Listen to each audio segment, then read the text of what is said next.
Lucas Bennett stood frozen in the driveway, keys still dangling from his hand, as Victoria Hale rose from the porch steps where she'd been waiting in the dark.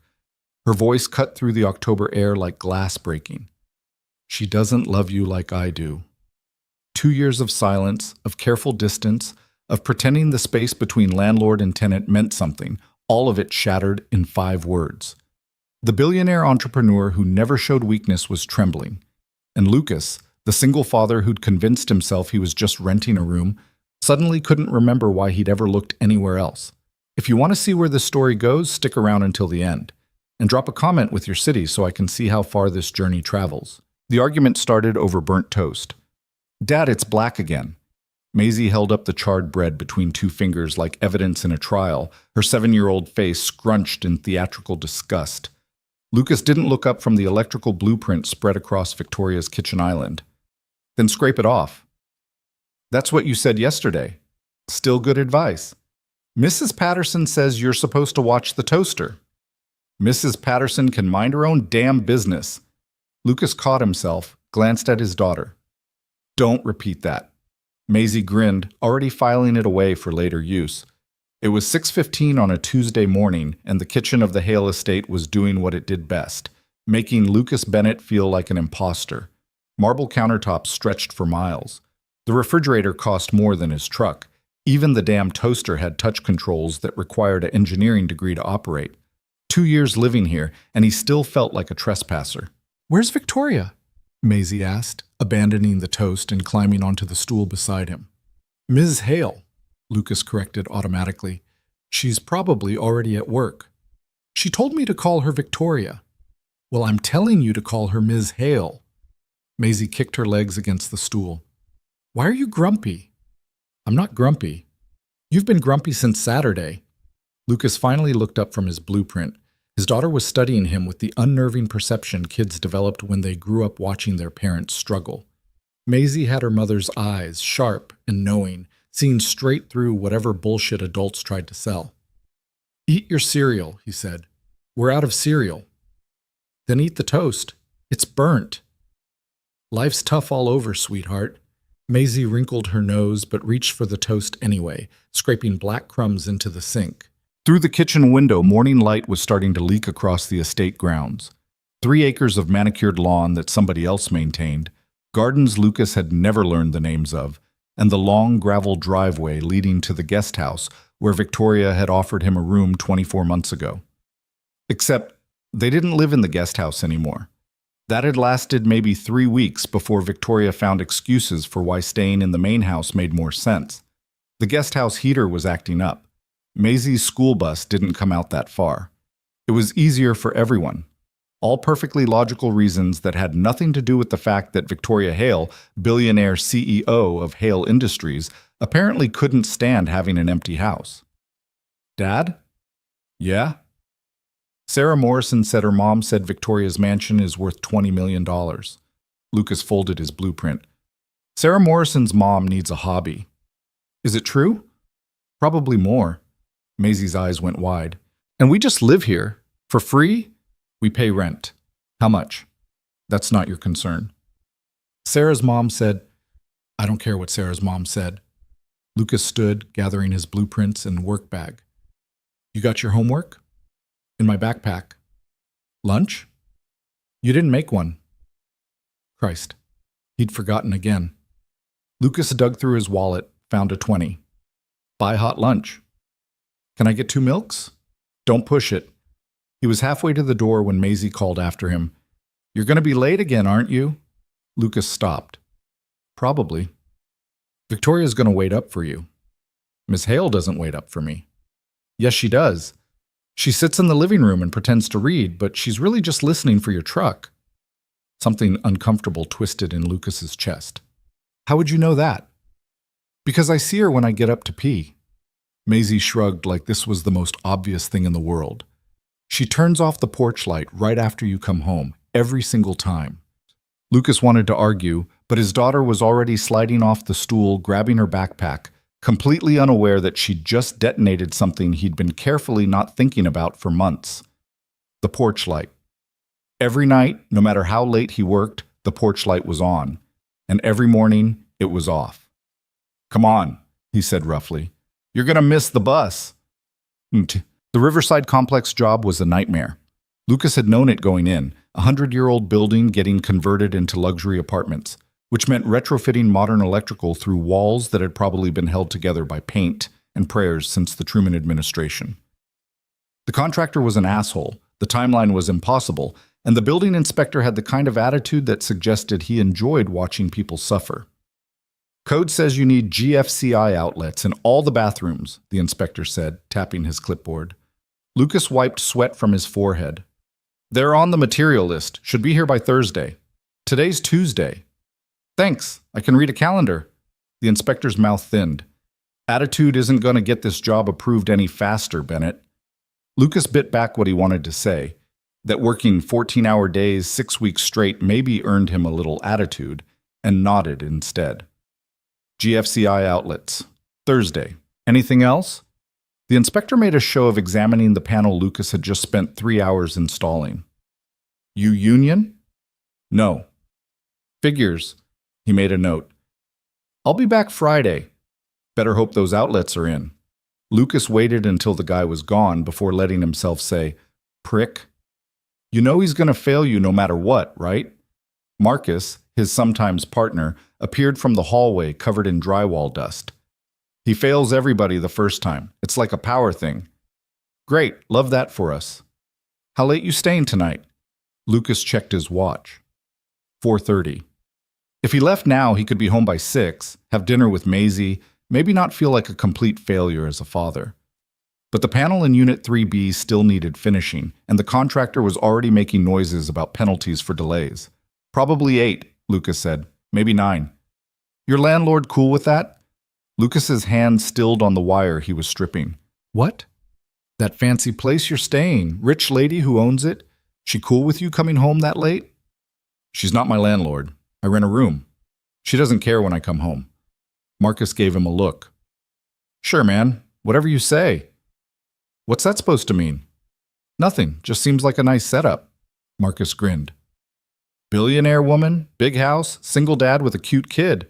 Sounds like a Hallmark movie." "Sounds like you've been watching too much TV." "I'm just saying." "Well, don't." Lucas's voice came out harder than he meant.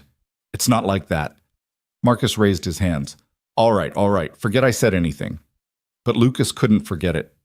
The comment lodged somewhere in his brain and stayed there while he worked, while he finished the panel and moved on to the next unit, while the afternoon bled into evening and the sun dropped behind Portland's skyline. It's not like that. Except maybe it was a little like that.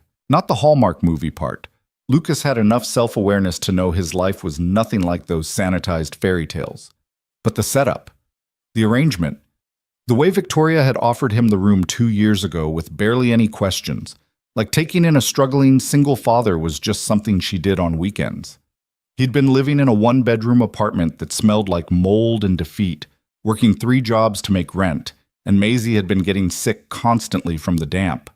Victoria had been a client. He'd done some electrical work at one of her properties downtown, and somehow she'd gone from "thanks for fixing the wiring" to "I have space if you need it" in the span of a single conversation. Lucas had almost said no.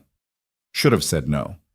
But Maisie had been wheezing at night, and the landlord had just raised the rent again, and Victoria had looked at him with those cool gray eyes and said, "It's a big house, mostly empty.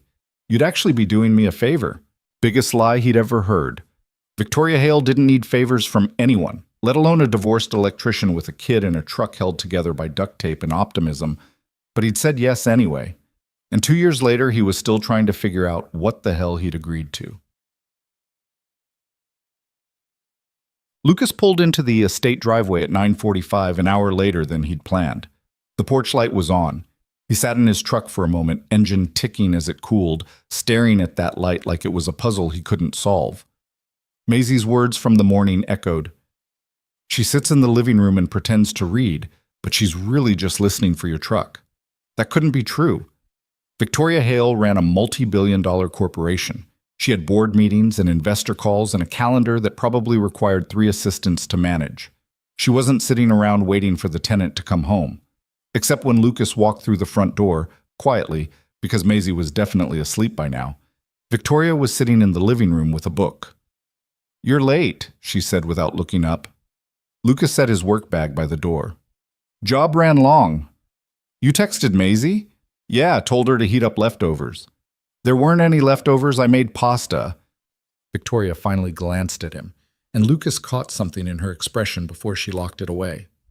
"There's a plate in the fridge if you're hungry." His stomach growled on cue. He'd skipped lunch again. "Thanks, you didn't have to do that." "I was cooking anyway." "For who? You eat like a bird." "That's not true." "I've seen your dinner portions. They're offensive." The corner of Victoria's mouth twitched. Not quite a smile, but close. "Maybe I have a small appetite." "Maybe you work too much and forget to feed yourself." "Rich, coming from you." "Fair point." Lucas moved into the kitchen, found the plate she'd mentioned. The pasta was still warm, which meant she'd heated it up recently, which meant she'd been waiting. He carried the plate back to the living room, dropped onto the couch across from her chair. Victoria had gone back to her book, but Lucas could tell she wasn't actually reading. Her eyes weren't moving. "What are you reading?" he asked. She showed him the cover, some business biography he'd never heard of. "Thrilling." "It's research." "For what?" "A hostile takeover I'm considering." Lucas paused mid-bite. "Are you serious?" "No, but your face just now was worth it." Victoria set the book aside. "How's the Riverside job?" "It's a shit show." "Language." "Maisie's asleep." "Still." But Victoria's expression softened. What happened? Lucas didn't mean to tell her. He didn't usually talk about work. It felt too much like complaining, and he'd learned young that nobody wanted to hear a man complain about problems he was supposed to handle himself. But something about the late hour, or the warm food, or the way Victoria was looking at him like she actually wanted to know, loosened his tongue. He told her about the inspector, the delayed materials, the contractor breathing down his neck. Victoria listened without interrupting, her gray eyes sharp and focused in a way that made Lucas understand why people called her ruthless in business. She had this quality of absolute attention, like whatever you were saying was the only thing that mattered in the world. "The inspector's playing games," she said when he finished. "He'll fail you Friday, then pass you the following week after you've paid for a reinspection. It's a small-time shakedown." "I know what it is. Doesn't mean I can do anything about it." "You could report him." Lucas laughed. No humor in it. "Right, and get blacklisted from every job in the city. Great plan." "So you're just going to let him screw you over?" "That's how it works when you're not the one with power." Something shifted in Victoria's expression. A flash of anger, maybe, or recognition. "I hate that." "Which part?" "The part where people with a little authority use it to make life harder for people just trying to work." She leaned forward slightly. "Give me his name." "Victoria, just his name." "What are you going to do, buy the inspection department?" "I could." She probably could. That was the terrifying thing about Victoria Hale. She said things that sounded like jokes, but were actually just statements of fact. "I don't need you to fix my problems," Lucas said quietly. "I know, but maybe I want to help anyway." The way she said it made something warm and uncomfortable spread through Lucas's chest. He looked down at his plate, focusing very hard on twirling pasta around his fork. "You do too much," he said. "What do you mean?" "This, the food, helping with Maisie. You don't have to do any of it." "I know I don't have to." "So why do you?" Victoria was quiet for a long moment. When Lucas looked up, she was studying him with an expression he couldn't quite read. "Maybe I like having you here," she said finally. The words hung between them like something fragile. Lucas should have laughed it off, made a joke, changed the subject. Instead, he heard himself say, "Yeah? Is that so surprising?" "Little bit. You're not exactly known for being social." "I'm social." "You are literally famous for being cold." Victoria's jaw tightened. "Business magazines say that. People who've never met me." "So it's not true?" "I'm professional, focused. Those things get interpreted as cold when you're a woman." She picked up her book again, armor sliding back into place. "If I were a man, they'd call it decisive." Lucas had touched a nerve. He could see it in the rigid set of her shoulders, the way her fingers pressed too hard against the book's spine. "Hey," he said. "I wasn't trying to—" "It's fine. Victoria, it's late. You should get some sleep." She stood, tucking the book under her arm. "I'll see you in the morning." She was halfway to the stairs before Lucas managed, "Thank you for the food." Victoria paused, her back to him. For a second, Lucas thought she might turn around, might say something else, but she just nodded once and continued up the stairs, leaving him alone in the living room with a half-finished plate of pasta and the uncomfortable feeling that he'd just failed some test he didn't know he was taking. Saturday arrived with the rain. Lucas spent the morning fixing a loose railing on the back deck, something he'd noticed weeks ago and kept meaning to address, while Maisie did homework at the kitchen table under Victoria's supervision. "I don't get it," Maisie groaned. "Yes, you do." Victoria's voice carried through the open door. "You're just not thinking it through." "Can't you just tell me the answer?" "Where's the learning in that?" "I'd learn that you're nice." Victoria actually laughed, a real one, not the polite version she used in public. "Try again. You're close." Lucas smiled despite himself, driving another screw into the railing support. When he'd first moved in, Victoria had been stiff around Maisie, clearly uncomfortable with children in the way people get when they haven't spent much time around them. But Maisie had worn her down through sheer, persistent friendliness, and now Victoria helped with homework more nights than not. It was one of those things Lucas tried not to think about too hard. "Dad?" Maisie appeared at the door. "I finished." "That's great, sweetheart. Can I watch TV?" "Did Victoria check your answers?" "She said they're all right." Lucas glanced inside, found Victoria nodding confirmation. 30 minutes. Then you're helping me with yard work." Maisie groaned but scampered off toward the living room. Victoria joined Lucas on the deck, carrying 2 mugs of coffee. "You don't have to do that," Lucas said, accepting one. "Do what?" "The homework help. I know you've got work of your own." "I don't mind." Victoria leaned against the railing he'd just fixed, testing it absently. "She's a good kid." "She's a pain in the ass." "She's 7. It's her job to be a pain in the ass." They stood in comfortable silence, watching rain drip from the eaves. This was nice, Lucas thought. Easy. The kind of quiet you could only have with someone after time had worn down the awkward edges. "So," Victoria said, "your date last night." Lucas's hand tightened on his coffee mug. "What about it?"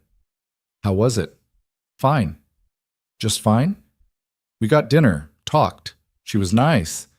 He could feel Victoria's eyes on him. "What?" "Nothing. Just wondering if you're going to see her again." Lucas had been wondering the same thing.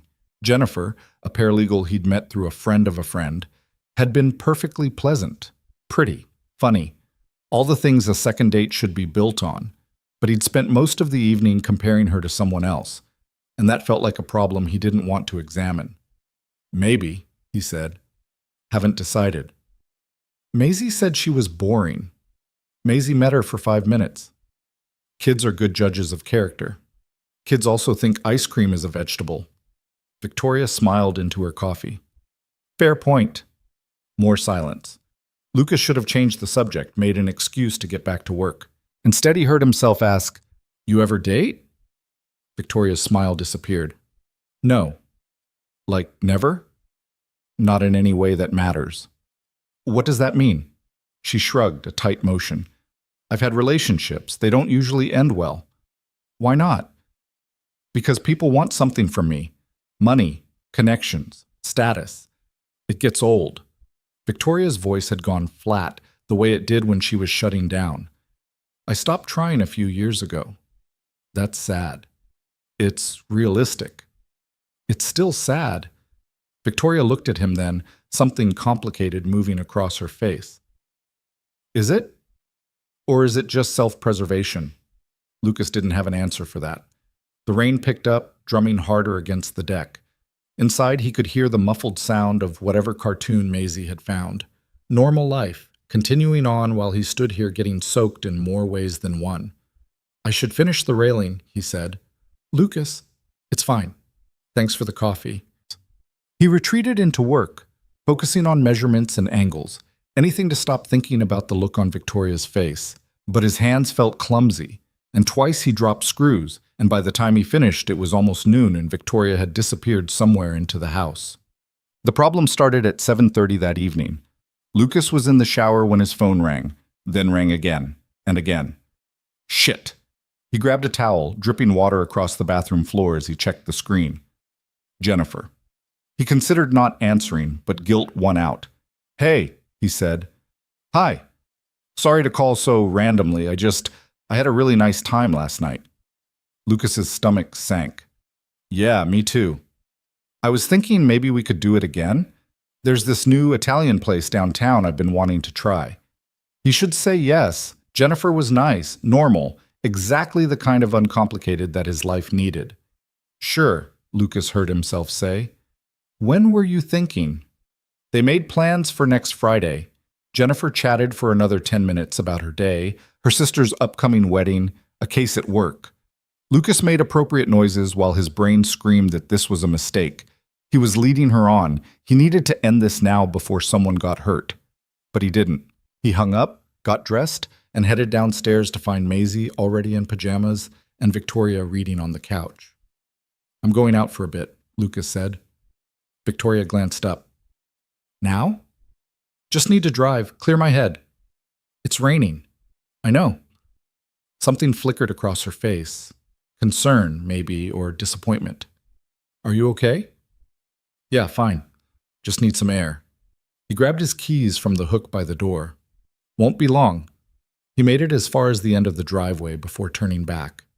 Later, Lucas wouldn't be able to explain what made him stop. Some instinct, some pull he didn't understand. But he parked the truck and walked back to the house, shoes soaking through, and found Victoria standing on the porch, just standing there in the rain. What are you doing? He called. She turned, and even in the dark he could see she'd been crying. Go back to your drive. Victoria, I'm fine. Just go. But Lucas was already climbing the porch steps, and suddenly they were standing too close, close enough that he could see the way her hands were shaking. What happened? He asked. Nothing happened. You're crying. I'm not. But her voice broke and she pressed her palms against her eyes. God, this is stupid. What is? Victoria lowered her hands. When she looked at him, there was something raw and desperate in her expression that made Lucas's chest ache. You're going to see her again, she said. It wasn't a question. Victoria, I heard you on the phone, making plans. She laughed, bitter and wrong. I have no right to care. You're not mine. You don't owe me anything, but I heard you making plans with her and I just... She stopped, shaking her head. Lucas felt like he was standing on the edge of something he couldn't see. You just what? She doesn't love you like I do. The words fell between them like stones. Victoria's eyes went wide, horrified. I didn't mean... But Lucas wasn't listening anymore. His brain had stopped working somewhere around love you and couldn't seem to restart. He stood there like an idiot while Victoria backed away, arms wrapped around herself. Forget I said that, she said quickly. I don't know why It's late and I'm tired and I shouldn't have... Victoria, just forget it. Please. I can't forget it. You have to. We have to. She was talking fast now, panicked. You live here. Maisie lives here. We can't... How long? Lucas asked. She froze. What? How long have you felt like this? Victoria stared at him like he'd asked her to solve an impossible equation. Rain dripped from the eaves, loud in the silence. I don't know, she whispered. A while. How long is a while? Lucas, please. Months? A year? Does it matter? Yes. He stepped closer, watching her eyes widen. It matters. Why? Because I've been lying to myself, Lucas thought. Because I've been pretending I'm just grateful for a place to stay, when the truth is I started looking forward to coming home months ago, and it had nothing to do with the house. But he didn't say any of that. Instead, he said, the porch light. Victoria blinked. What? You leave it on. Every night I work late, and you turn it off right after I get home. Lucas's voice came out rough. Maisie told me.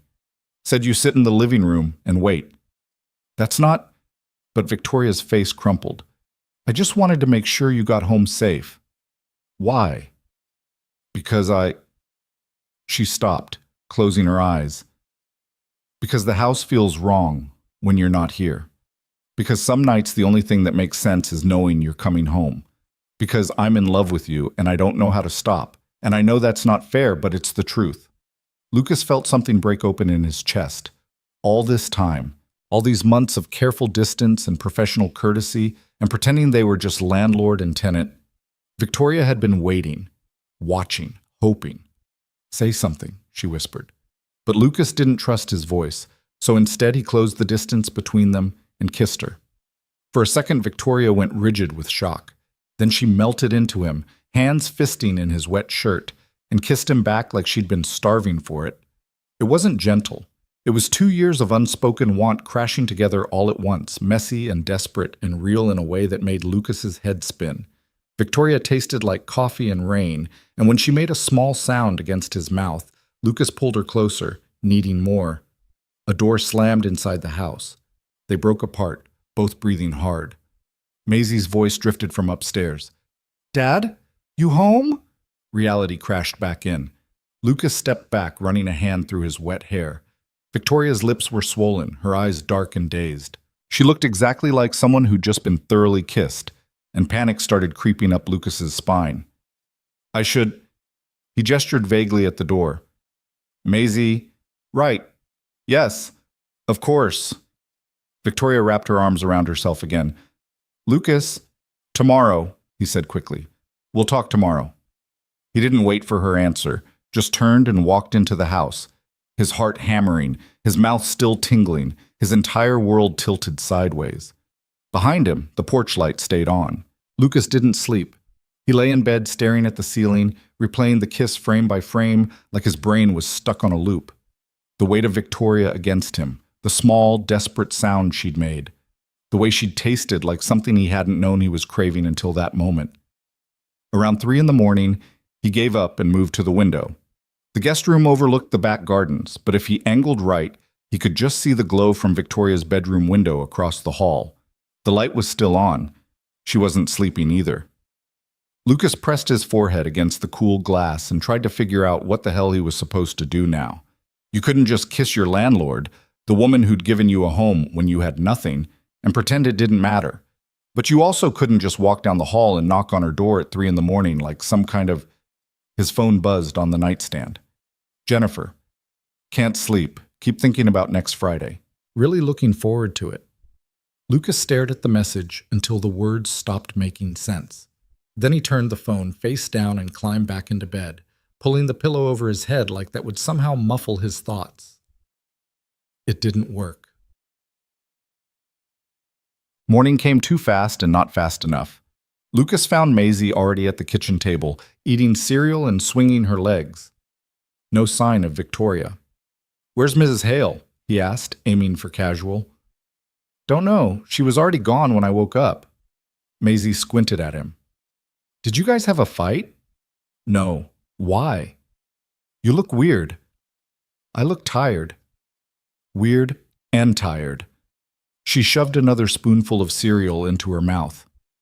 "Are you going to make me pancakes?" "When did I ever make you pancakes on a weekday?" "You could start." "Not today, sweetheart." Lucas poured coffee with hands that weren't quite steady, hyper-aware of the empty house around them.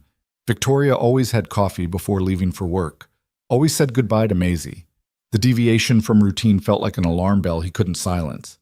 He got Maisie off to the bus, then stood in the driveway holding his own coffee and trying to decide if he was relieved or disappointed that Victoria had already left. Disappointed, he realized. Definitely disappointed. His phone rang. "Marcus." "Yeah?" "Where are you? We've got the inspector coming at 9. Lucas had completely forgotten. "Shit. On my way." "You sound rough, man. Late night?" "Something like that." "The billionaire landlord keep you up?" Marcus laughed at his own joke. Lucas ended the call without answering. The inspector failed them. Lucas had known it was coming, but that didn't make it easier to swallow. He stood in the half-finished unit while the guy circled items on his clipboard with obvious satisfaction, making notes about outlet spacing and wire gauge, and a dozen other things that had been fine yesterday but were apparently problems today. I'll need to see this again next week, the inspector said, after you've corrected these issues. These issues are bullshit, and you know it. The inspector's smile went sharp. Careful, Bennett. I'd hate to find more problems. Marcus grabbed Lucas's arm before he could say something that would definitely get them blacklisted. We'll have it fixed. Thank you for your time. The inspector left. Lucas punched the wall, immediately regretted it, and spent the next 10 minutes wrapping his knuckles with electrical tape while Marcus watched. Feel better? Marcus asked. No. Want to talk about what's actually bothering you? No. Does it have anything to do with why you looked like death this morning? Lucas gave him a look that clearly said, drop it. Marcus, to his credit, actually dropped it. They worked in tense silence for the next few hours, ripping out perfectly good outlets to replace them with identical outlets in slightly different positions, because apparently that's what passed for safety regulations when inspectors had power trips to satisfy. Around noon, Lucas's phone buzzed. Victoria. We should talk. His stomach dropped. 3 words, and suddenly he was back on the porch in the rain with her mouth on his and her hands fisted in his shirt. Lucas. When? Victoria. Tonight, after Maisie's asleep. He stared at those words for a long time before responding. Lucas. Okay. The rest of the day moved like sludge. Lucas went through the motions, installing outlets, running wire, checking circuits, while his brain spun out increasingly catastrophic scenarios for how tonight's conversation would go. Victoria would tell him the kiss was a mistake, that she'd gotten caught up in the moment, that they needed to establish better boundaries. Maybe he should start looking for another place to stay. Dude, Marcus was watching him. You just stripped the wrong wire. Lucas looked down. Sure enough, he'd cut into the wrong section. Shit. Seriously, what is going on with you? Nothing. That's crap. You've been useless all day. Marcus set down his tools. Is this about your landlord? She's not my... Lucas stopped. Why does everyone keep calling her that? Because that's what she is? It's more complicated than that. How? Good question. Lucas didn't have a good answer. How do you explain that your landlord helps your daughter with homework and leaves the porch light on and waits up to make sure you get home safe?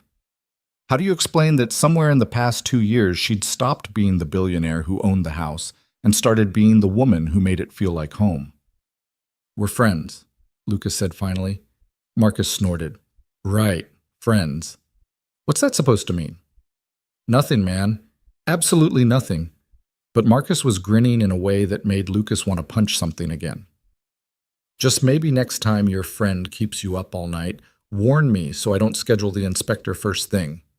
Lucas threw a wire nut at him.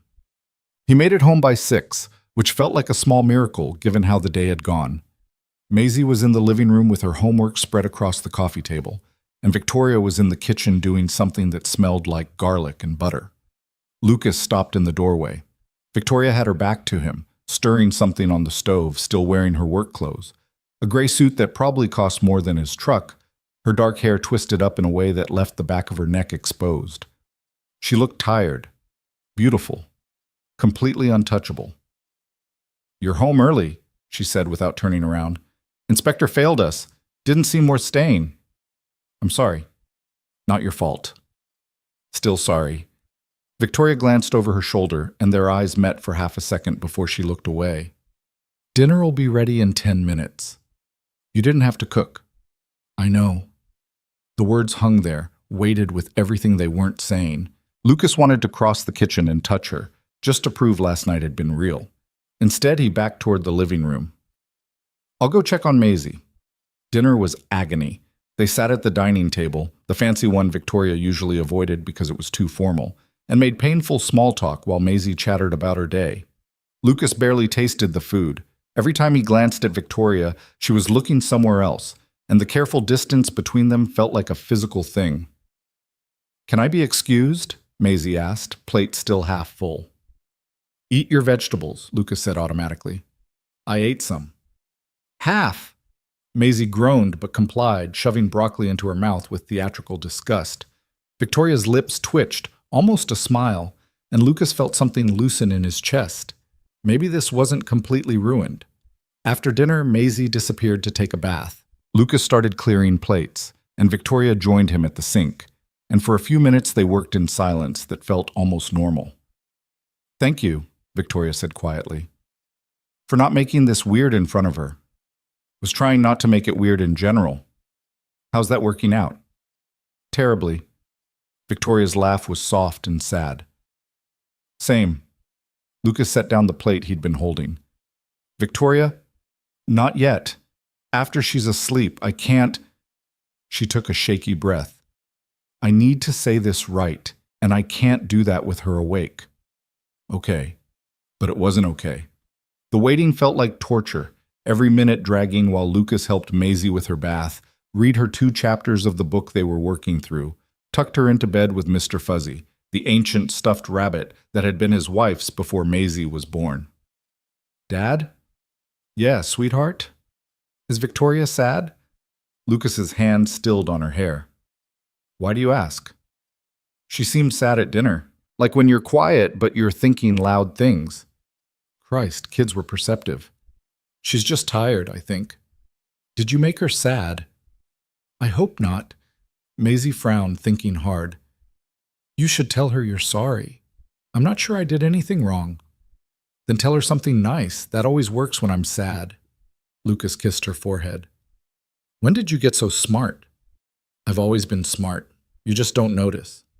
He left her door cracked the way she liked and headed downstairs, his heart hammering. Victoria was in the living room, perched on the edge of the couch like she might bolt at any second. "She asleep?" Victoria asked. "Getting there." Lucas sat across from her, keeping distance between them because he didn't trust himself not to close it. "So, we should probably talk." "Right. Yes." Victoria twisted her hands together. "I've been trying to figure out what to say all day, and I still don't. I'm not good at this." "At what?" "Feelings. Vulnerability. Any of it." She looked up at him, and her eyes were raw. "I built my whole life around not needing anyone, not letting anyone close enough to hurt me. And then you moved in with your daughter and your terrible truck and your ridiculous work ethic, and somehow you got past all of it." Lucas's throat went tight.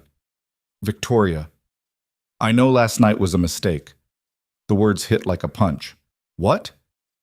Not what I said. That was true. All of it. But telling you was a mistake."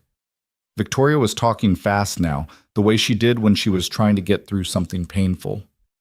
"You have a life, a daughter. You're trying to build something stable, and I'm a complication you don't need. A billionaire with emotional baggage and a reputation and demands on my time that don't leave room for this. Are you serious right now? I'm trying to give you an out." "I don't want an out." Lucas leaned forward. "Do you really think I kissed you back because I felt obligated?" Victoria's composure cracked. "I don't know what to think. You have a date with Jennifer on Friday?" "I'll cancel it." "You shouldn't have to cancel it. You deserve someone normal, someone who doesn't come with a security team and a corporate empire and trust issues that need their own zip code." "Stop telling me what I deserve." "I'm trying to be realistic." "You're trying to run." Lucas stood, frustrated energy demanding movement. "That's what this is. You told me how you felt, and now you're scared, so you're pushing me away before I can leave first." Victoria stood too, defensive. "That's not, isn't it?" "You don't understand." "Then help me understand. Everyone leaves." The words exploded out of her. "Everyone I've ever let close finds a reason to leave. My parents wanted a son and got me instead. My ex-fiancé wanted my money, not me. Business partners, friends, people I trusted, they all wanted something I couldn't give or found someone easier to deal with.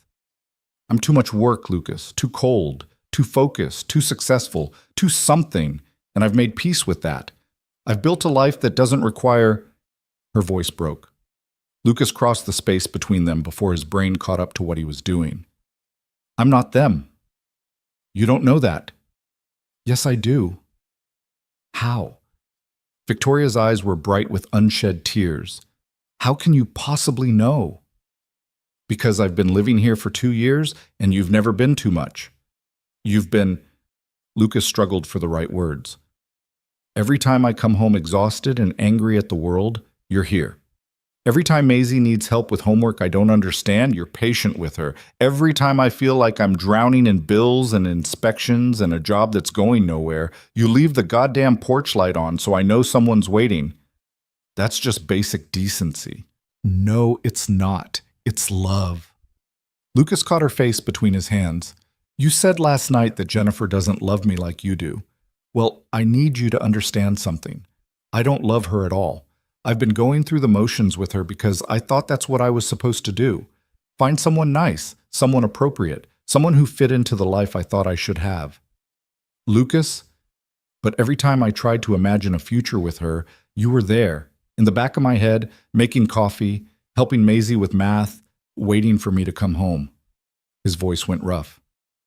I've been in love with you for months, maybe longer. I've just been too scared to admit it. Victoria stared at him like he'd switched languages. You're in love with me? Yes.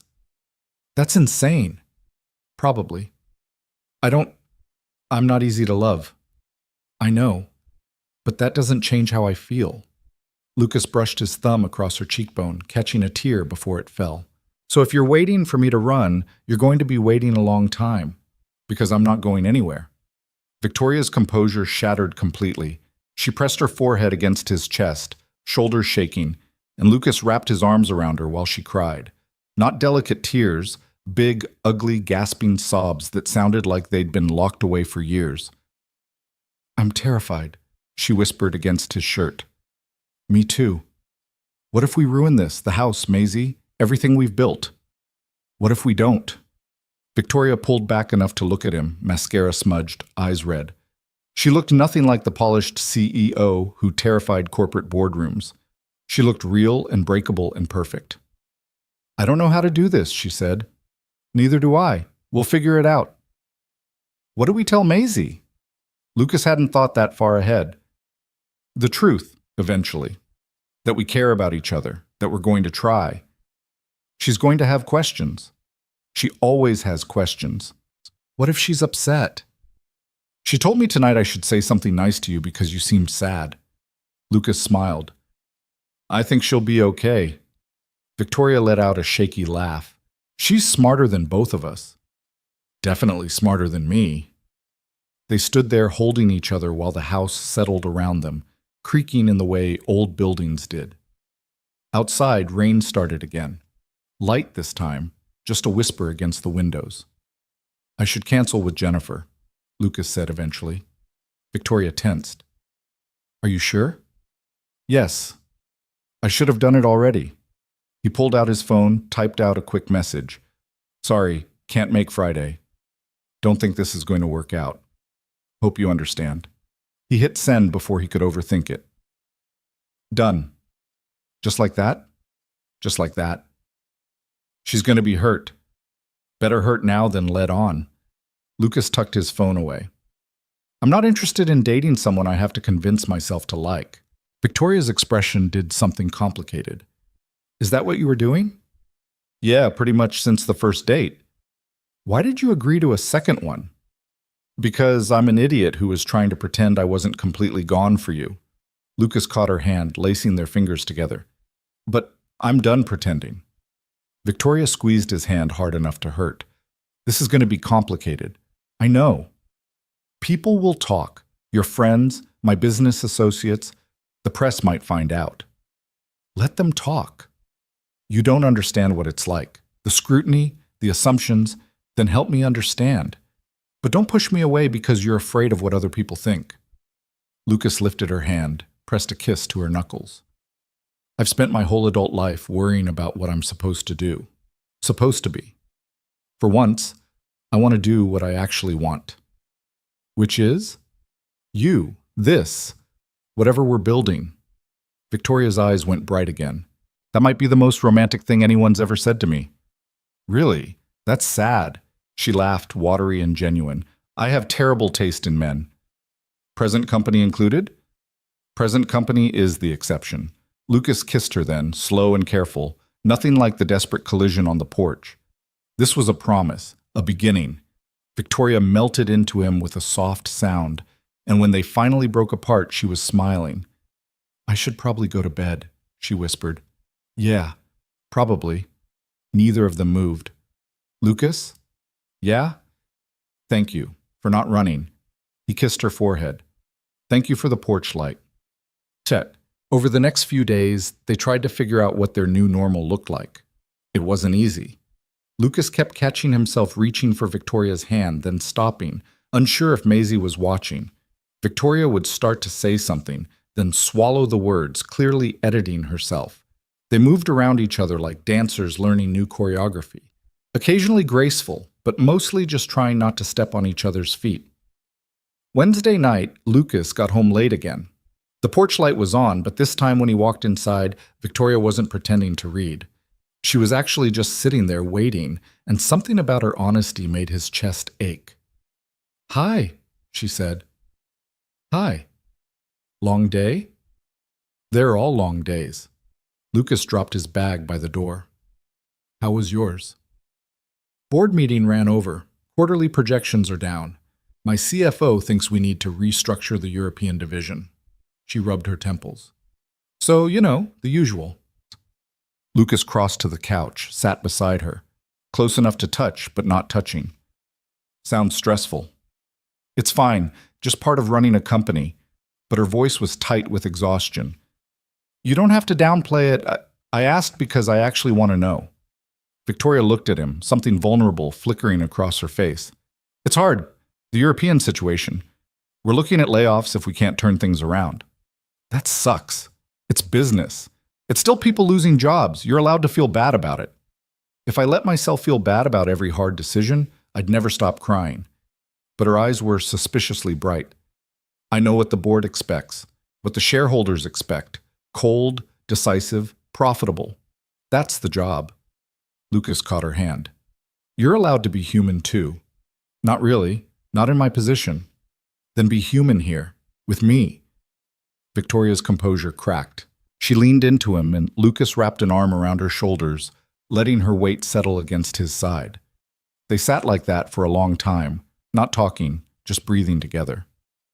"This is nice," Victoria said eventually. "Yeah?" I've never..." She paused. "I've never had someone I could just sit with. Everyone always wants something. Conversation or entertainment or, I don't know, performance, I guess. I'm not asking you to perform. I know. That's why it's nice." Upstairs, something thumped, probably Maisie rolling over in her sleep. The house settled around them, familiar and warm, and Lucas thought maybe they were figuring it out after all. "We should tell Maisie," Victoria said quietly. "About us." Lucas's stomach jumped. "You sure?" "No. But hiding it feels dishonest, and she's going to figure it out eventually anyway. Kids always do." "Fair point." Lucas tried to imagine the conversation. "How do we even start?" "No idea. I've never had to explain a relationship to a 7-year-old before." "Join the club. I've been winging fatherhood since day one." Victoria smiled against his shoulder. "You're doing better than you think." "She's turning out okay despite my best efforts." "Because of your efforts. She's kind and smart and confident. That's all you." "And you. You've been helping raise her for 2 years. That's different." "How?" Victoria didn't answer right away. When she did, her voice was small. "Because I'm not her mother." The words hung heavy. Lucas tightened his arm around her. "My wife died when Maisie was 2, he said. Cancer. 18 months from diagnosis to the end." He felt Victoria tense, listening. "Maisie doesn't remember her. Not really. Sometimes she asks questions and I show her pictures, but her mother is more like a story to her than a person." "I'm sorry. It was a long time ago." But his chest still hurt saying it. The point is, Maisie's idea of family isn't traditional. She's been asking questions about you for months. When you're going to eat dinner with us every night instead of just sometimes. Why you live alone in such a big house. If you get lonely. Victoria lifted her head. "She asks that?" "All the time. I think she's been trying to figure out where you fit for a while now." "Where do I fit?" "I don't know, but I think she wants you to." Lucas met her eyes. "So yeah, we should tell her. Let her ask her questions. Figure it out together." "What if she doesn't want this? What if she thinks I'm trying to replace..." You're not replacing anyone. You're here. Present tense. That matters. Victoria nodded slowly. Okay. When? This weekend? Saturday morning, maybe? Before things can get more complicated. You think things are going to get more complicated? Lucas laughed without humor. They always do. He had no idea how right he was. Friday. Victoria came home early. Lucas was in the garage trying to resurrect a circular saw that had died mid-project when he heard her car in the driveway. He checked his watch. 3:30. Victoria never came home before 6. He found her in the kitchen, still in her suit, staring at her phone with an expression he couldn't read. What's wrong? He asked. Victoria looked up, and her face was pale. There's a problem. What kind of problem? The European restructuring. We found irregularities in the division's finances, significant irregularities. Her hand shook slightly around the phone. My CFO thinks someone's been embezzling for years. Lucas's stomach dropped. How much? Tens of millions, maybe more. We're still investigating. Victoria set the phone down carefully, like it might explode. If this goes public before we have answers, the stock will tank. Shareholders will panic. The board might move for my removal. Can they do that? If they lose confidence in my leadership, yes. She pressed her palms against the counter. I built this company from nothing, 20 years of work, and someone on my team has been stealing from me the entire time. Lucas wanted to say something comforting, something helpful. But what do you say to someone facing the potential destruction of their life's work? What do you need? He asked instead. Victoria blinked. What? What do you need from me right now? I don't. She stopped, something in her expression crumbling. I don't know.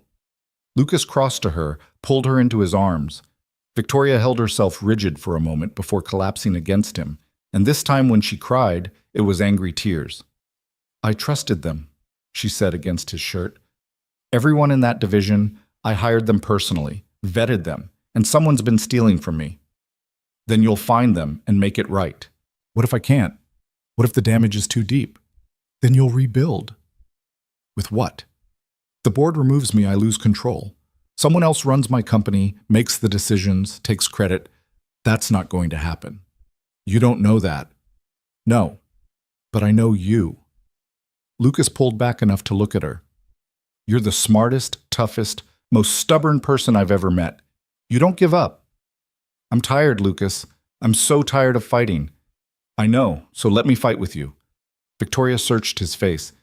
You don't know what you're offering. This is going to get ugly. Long hours, constant stress, probably press coverage. I don't care. Your job. I'll figure it out. Maisie will understand that sometimes adults have hard things to deal with. Lucas caught her face between his hands. You don't have to do this alone. That's what I'm trying to tell you. You've been alone your whole life, carrying everything yourself. But you don't have to anymore. Victoria's eyes filled again. I don't know how to let someone help. Then learn, with me. She kissed him then, hard and desperate, and Lucas kissed back, trying to pour every promise he couldn't say into the contact. When they broke apart, Victoria was breathing hard. I have to go back to the office, she said. Crisis meeting with legal at 5. Okay. Will you handle Maisie tonight? Dinner and homework and, of course, whatever you need. Victoria nodded, already pulling away, slipping back into the armor she wore for the world. But at the doorway she paused. Lucas? Yeah? Thank you for staying. Then she was gone, and Lucas was left in the empty kitchen wondering what storm they'd just walked into. Victoria didn't come home that night. Lucas had put Maisie to bed hours ago, sat through 2 terrible sitcom reruns, and finally given up on pretending he wasn't watching the driveway. Around midnight, his phone buzzed. Victoria. Still at the office. Going to be an all-nighter. Don't wait up. Lucas stared at the message, then typed back. You need anything? The response came fast. Just knowing you're there helps. He fell asleep on the couch, waiting anyway, woke up at 6 with a stiff neck and his phone dead. The house was silent in that particular way that meant Victoria still wasn't home. Lucas plugged in his phone, started coffee, and was halfway through scrambling eggs when Maisie shuffled into the kitchen. "Where's Victoria?" "Work emergency. She had to stay at the office." Maisie frowned, climbing onto her stool. "All night?" "Yeah, sweetheart." "Is she okay?" Lucas hesitated. "How much did you tell a 7-year-old about corporate embezzlement and board politics?" "She's dealing with some tough stuff right now, but she'll be fine."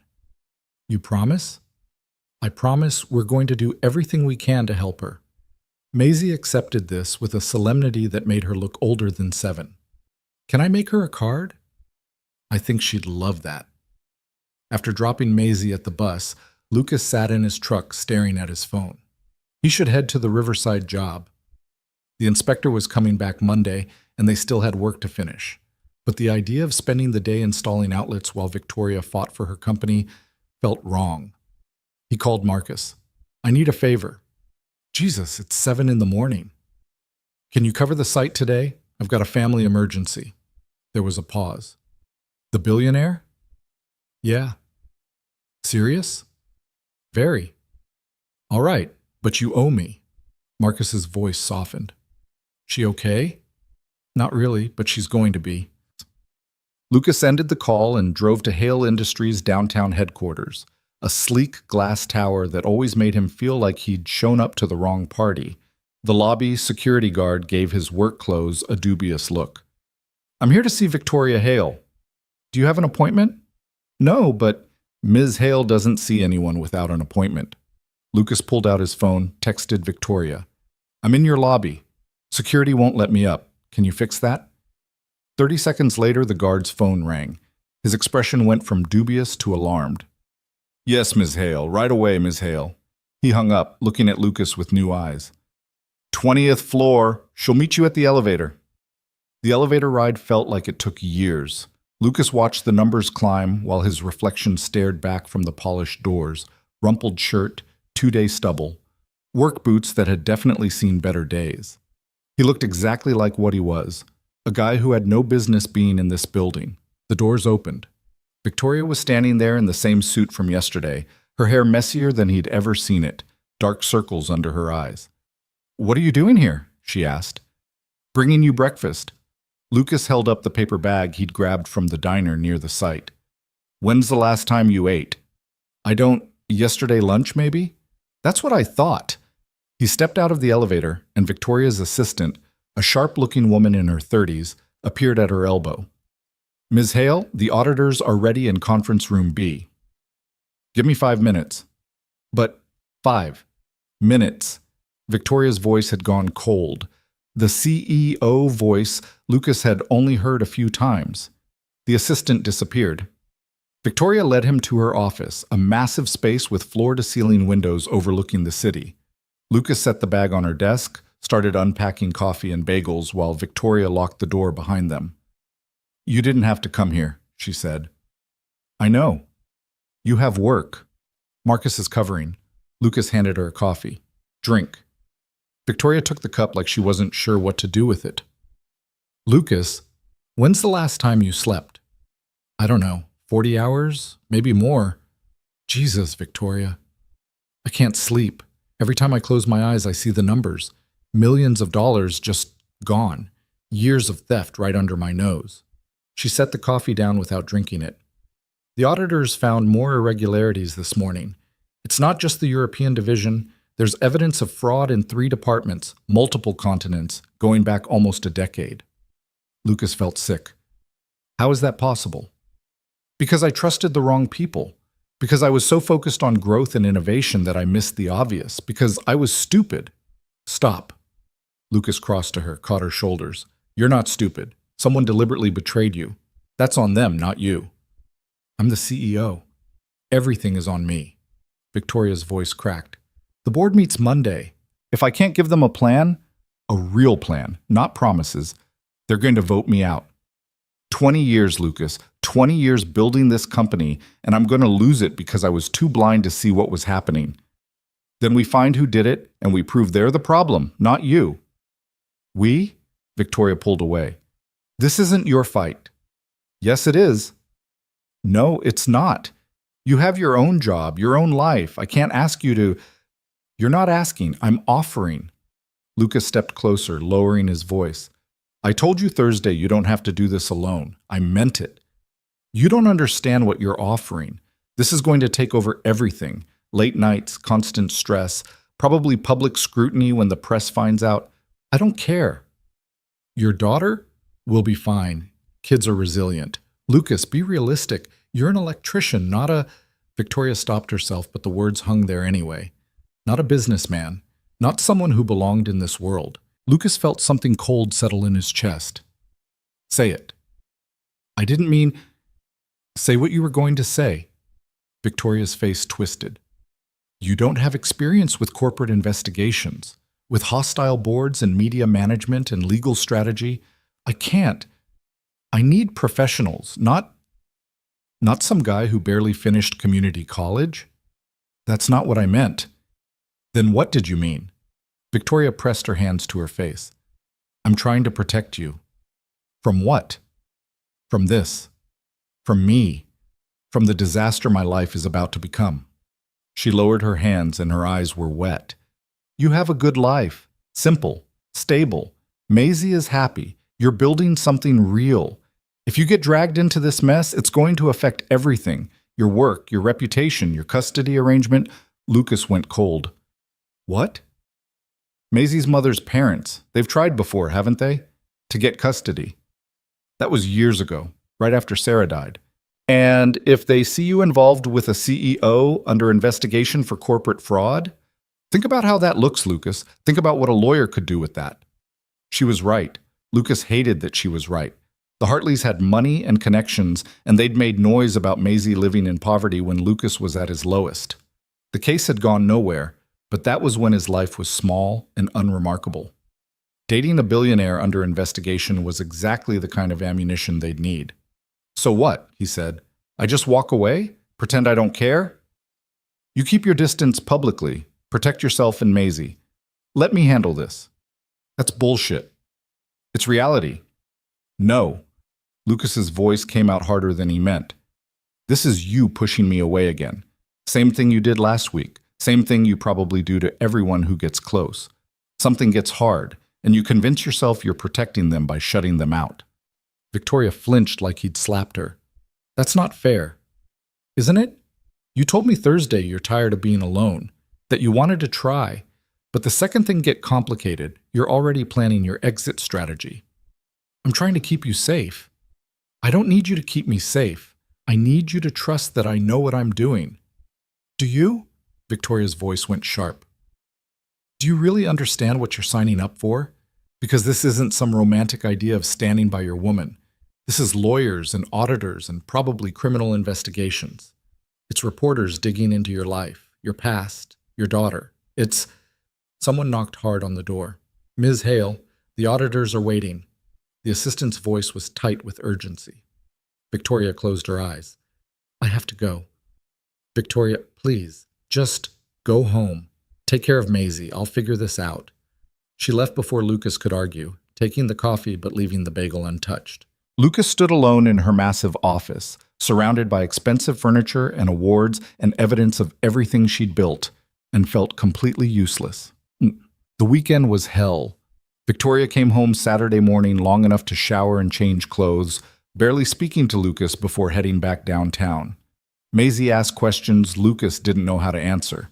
The card she'd made sat on the kitchen counter, crayon flowers and glitter spelling out, "You're the best." But Victoria hadn't seen it yet. Sunday, Lucas tried calling. It went to voicemail. He texted. Nothing. By evening, he was pacing the kitchen while Maisie watched cartoons, his phone clenched in his hand like he could will it to ring. When Victoria finally walked through the door at 9, she looked like she'd aged 5 years in 2 days. Hey, Lucas said. Victoria just nodded, heading straight for the stairs. Victoria, wait. I can't do this right now. Can't do what? She stopped on the landing, her back to him. This, us, whatever this is. Lucas felt the ground shift. What are you talking about? I can't think about anything except the company right now. I can't. Her voice broke. The board meeting is tomorrow. I spent all weekend with lawyers preparing my defense. Defense, Lucas. Like I'm on trial. Let me help. You can't help. Because I'm not smart enough? Not educated enough? Not because you care too much. Victoria finally turned, and her face was wrecked. Every time you look at me, I see how much you want to fix this, and I can't carry that on top of everything else. I can't worry about disappointing you while I'm fighting for my company. You think you'd disappoint me? I think I'm about to lose everything, and I need to be able to fall apart without an audience. She started up the stairs again. I'm going to pack some things. Stay at a hotel for a while. Victoria, don't. It's temporary, just until I figure things out. This is you running. This is me surviving. She disappeared upstairs. Lucas stood frozen, his brain screaming at him to follow her, to say something that would fix this. But what could he say that wouldn't prove her point? That he wasn't just adding to the pressure she was drowning under. 15 minutes later, Victoria came back down with a suitcase. You don't have to do this, Lucas said quietly. Yes, I do. Victoria set the suitcase by the door, finally meeting his eyes. I meant what I said last week. All of it. But I can't be what you need right now. I don't need you to be anything except honest. I'm being honest. I'm a mess, Lucas. I'm scared and angry and probably about to get fired from my own company. That's the truth. Then let me be there for that. No. Her voice was firm now. Decision made. You need stability for Maisie. I need space to fight this without worrying about collateral damage. We both need... Don't tell me what I need. Victoria's expression softened. I'm sorry.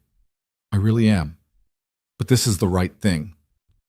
She left before Lucas could argue, the door closing with a soft click that felt louder than a slam. He stood there staring at the space where she'd been, rage and helplessness churning in his gut. Upstairs, Maisie called, Dad, where's Victoria going?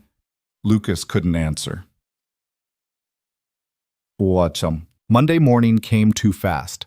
Lucas dropped Maisie at school, drove to the Riverside site on autopilot, and spent 3 hours staring at wire before Marcus intervened. All right, what's going on? Nothing. You've stripped the same wire 4 times. Either tell me what's wrong or go home before you electrocute yourself. Lucas set down his tools. She left. The billionaire? Her company's in crisis. She decided she needed space to deal with it. Marcus whistled low. That's rough. I offered to help. She said no. Said I'd be a distraction. Maybe she's right. Lucas turned on him. What? Look, man, I don't know her, but I know corporate disasters. My brother-in-law works in finance. When companies implode, they take everyone nearby down with them. Marcus softened his voice. Maybe she's trying to protect you. By pushing me away? By keeping you out of the blast radius. Lucas wanted to argue, but his phone buzzed. A news alert. Hale Industries. CEO faces board. Vote amid fraud investigation. His stomach dropped. He clicked through to the article. Victoria's professional headshot stared back at him above paragraphs detailing embezzlement allegations, shareholder concerns, and speculation about her future with the company. The comments section was already filling with hot takes and judgment. Marcus read over his shoulder. Shit. Yeah. You still want to be involved in that? Lucas pocketed his phone. More than ever. You're an idiot. Probably. But Marcus clapped him on the shoulder anyway. Then go. I'll cover here. I can't keep asking you to, You're not asking. I'm offering. Marcus grinned. Besides, someone needs to make sure you don't do anything stupid. Lucas was already heading for his truck. Hale Industries' lobby was chaos. News vans lined the street outside. Reporters shouted questions at anyone entering or leaving. Security had been tripled, and the guard from Friday looked stressed. I need to see Victoria Hale, Lucas said. Sir, I can't. I know she's in a board meeting. I know she probably gave orders not to be disturbed. But I need you to call her assistant and tell her Lucas Bennett is here. She'll know who I am. The guard hesitated, then picked up the phone. Whatever he heard made his eyebrows rise. 20th floor. Go straight to reception. The assistant met him at the elevator, her professional mask cracking slightly. She's not going to be happy you're here. I know. The board meeting started an hour ago. It's not going well. How bad? The assistant glanced around, lowered her voice. 6 of 9 board members arrived with prepared statements calling for her removal. The vote's basically a formality at this point. Lucas felt sick. Where is she? Conference room at the end of the hall, but you can't just... He was already walking. The conference room had glass walls, which meant Lucas could see inside before he reached the door. Victoria sat at the head of a massive table, surrounded by suits who all looked like they'd rather be anywhere else. Her posture was rigid, her face carefully blank, but Lucas could see the tension in her shoulders from 20 feet away. He knocked. Every head turned. Victoria's eyes went wide when she saw him, flashing through surprise to anger to something that might have been relief. She stood, excused herself, and met him in the hallway. What are you doing here? She kept her voice low, but fury shook underneath. Stopping you from giving up. I'm not... Yes, you are. I can see it on your face. You've already decided you're going to lose, so you're just going through the motions. Victoria glanced back at the conference room. You don't know what's happening in there. Then tell me. They've made up their minds. 6 votes for removal. It's over. It's not over until you stop fighting. I'm tired, Lucas. I know, so let me help carry it. Victoria's composure cracked. How? What can you possibly do against 9 board members and a decade of fraud? I don't know yet, but I know you're not walking back in there alone. You can't come into a board meeting. Then I'll wait, out here, until it's done. Lucas caught her hand. You wanted space. I gave you space. You wanted to protect me. Message received, but I'm not letting you go through this by yourself. Victoria stared at him, and for a second Lucas thought she might send him away. Then her fingers tightened around his. They're going to vote me out, she whispered. Maybe, but you're going to make them work for it. Something shifted in her expression, a spark of the fight he'd seen before. What if they succeed? Then we figure out what comes next, together. I might lose everything. You won't lose me. Victoria's eyes filled. She pulled her hand free, but not before squeezing once. I have to go back in. I know. She straightened her shoulders, armor sliding back into place, but before she reached the door, she looked back. Lucas? Yeah? Thank you. Then she walked back into the room, head high, and Lucas settled into a chair in the hallway to wait. 2 hours later, the door finally opened. Board members filed out, most avoiding eye contact. Victoria was last, carrying a leather portfolio and walking like every step hurt. When she saw Lucas still sitting there, something in her face broke. They voted, she said. Lucas stood. And? 5-4. For my removal. The words hit like a punch. Victoria. Wait. A small smile ghosted across her lips. They voted 5-4, but they needed 6 for removal. One member changed his vote at the last minute. Lucas's brain took a second to catch up. You mean, I'm still CEO, barely, by 1 vote, but I have 90 days to resolve the fraud investigation and restore board confidence, or they'll vote again. Victoria's voice shook. 90 days, Lucas, that's all I have. Then we've got work to do. Victoria stared at him. We? You said you can't do this alone. You were right, so stop trying. I pushed you away. You were scared, I get it. I'm still scared. Me too. Lucas stepped closer. But I'd rather be scared together than safe apart. Victoria's professional mask finally shattered. She dropped the portfolio and closed the distance between them, and Lucas caught her as her knees gave out. They sank to the floor right there in the hallway, the CEO and the electrician, holding each other while the world fell apart around them. I don't know how to fix this, Victoria said against his shoulder. We'll figure it out. What if we can't? Then we'll figure out what comes after. Victoria pulled back enough to look at him, mascara smudged, hair falling from its careful twist. You really mean that? Every word. I don't deserve you. That's not your call to make. Lucas brushed hair from her face. Now come on, let's go home and figure out where we start. Victoria nodded, letting him help her up. They collected her things and headed for the elevator, and Lucas pretended not to notice the assistant watching with tears in her eyes. Outside, the press immediately swarmed. Cameras flashed. Reporters shouted questions. Victoria froze on the steps, and Lucas felt her start to withdraw into herself. He caught her hand. Victoria looked at him, startled. He should let go. Marcus was right about custody battles, and this would definitely be photographed. But Lucas was done pretending they weren't together, done hiding what mattered because it might look complicated. Together, he said quietly. Victoria's fingers tightened around his. Together. They walked through the chaos hand in hand, and Lucas knew that by evening his face would be plastered across every business website, asking who he was and why Victoria Hale was holding hands with someone who looked like he'd just come from a construction site. But he also knew that when they got home, Maisie's card would still be on the counter.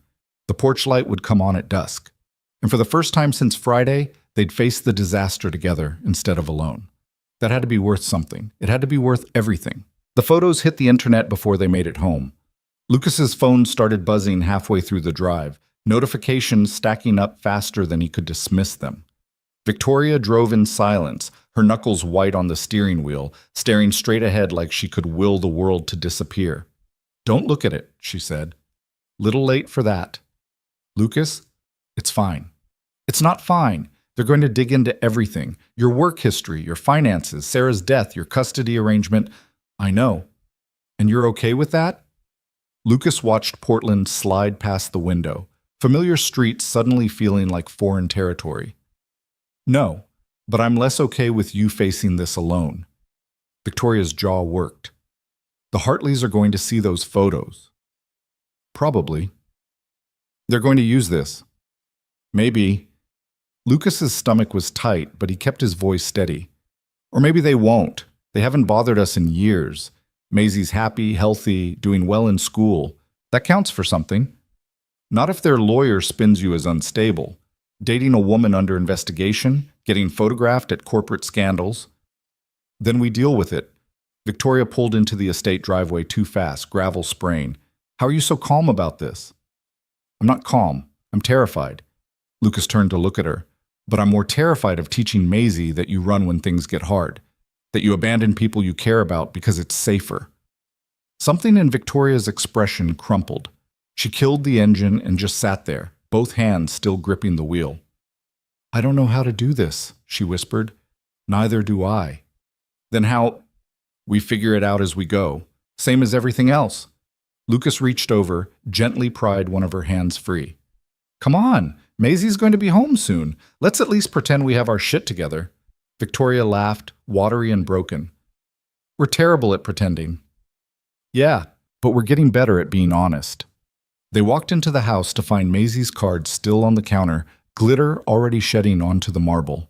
Victoria picked it up carefully, like it might break. "She made this Saturday," Lucas said. "Been waiting for you to come home so she could give it to you." Victoria traced the crayon flowers with one finger. "I've been a terrible—" "Don't. You've been dealing with a crisis." "That doesn't mean I can ignore her." "You didn't ignore her. You're human. She'll understand." The sound of the school bus grinding to a halt at the end of the driveway interrupted them. Maisie's voice carried through the open window seconds later, chattering to someone about a spelling test. Then the front door burst open. "Dad, I got 100 on—" Maisie stopped, seeing Victoria. "You're home." "Hi, sweetheart." Victoria crouched down, still holding the card. "I heard you made something for me." Maisie's whole face lit up. "Do you like it?" "I love it. I'm going to put it on my desk at work where I can see it every day." "Really?" "Really?" Maisie threw her arms around Victoria's neck, and Lucas watched something in Victoria's posture finally relax. She hugged Maisie back, eyes closed, breathing like she'd been underwater and finally found air. "Are you okay?" Maisie asked, pulling back to study Victoria's face. "You look sad." "I am a little sad. Work has been very hard lately." "Dad says you're dealing with bad people who did bad things." Victoria glanced at Lucas, who shrugged. "I simplified." "Are you going to fix it?" Maisie asked. "I'm going to try." "Dad can help. He's really good at fixing things." Victoria's smile was genuine this time. "He is, isn't he?" "And I can help too. I'm very responsible." I know you are. Maisie beamed, then seemed to remember something.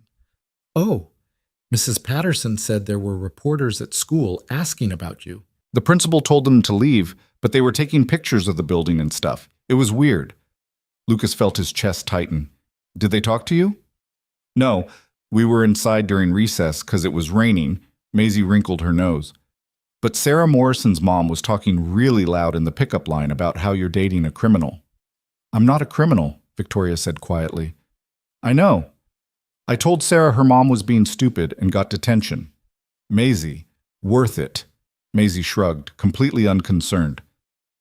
Can I have a snack? Lucas sent her to wash her hands first, then turned to Victoria. You okay? No, they're going after her now. They took pictures of the school. They didn't talk to her. Yet. Victoria's voice was tight. It's going to get worse before it gets better, Lucas. These people don't care about a 7-year-old getting caught in crossfire. Then we prepare her.